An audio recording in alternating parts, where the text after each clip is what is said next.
A Discontented Sugar Broker by William Schwenck Gilbert. A gentleman of city fame now claims your kind attention. East India broking was his game, his name I shall not mention. No one of finely pointed sense would violate a confidence.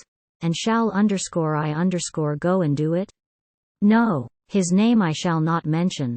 He had a trusty wife and true, and very cosy quarters, a manager, a boy or two, 6 clerks and 7 porters.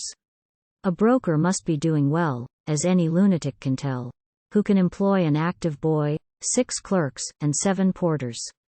His knocker advertised no done, no losses made him sulky. He had one sorrow, only one: he was extremely bulky.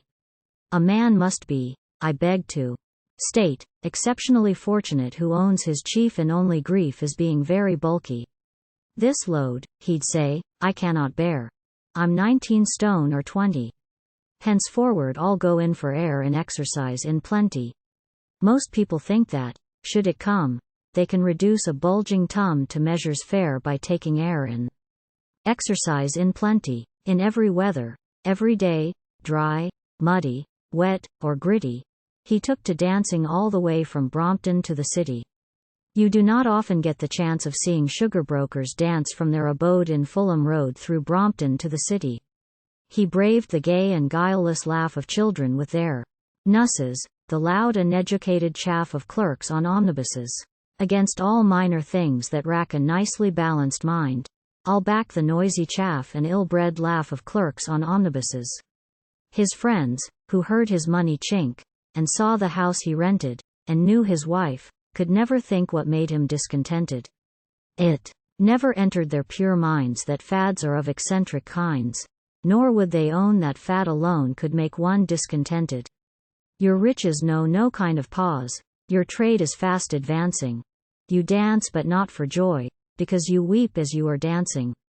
To dance implies that man is glad, to weep implies that man is sad. But here are you who do the two: you weep as you are dancing. His mania soon got noised about and into all the papers.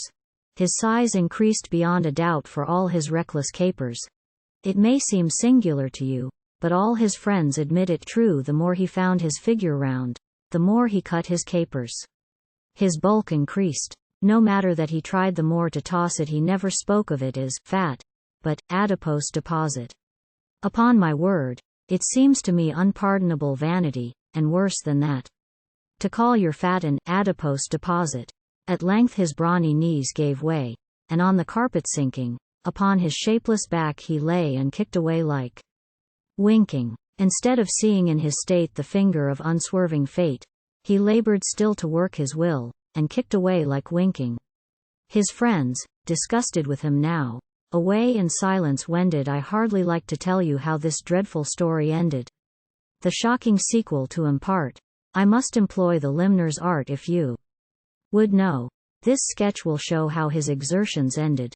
Moral: I hate to preach, I hate to prate. I'm no fanatic croaker, but learn contentment from the fate of this East India broker.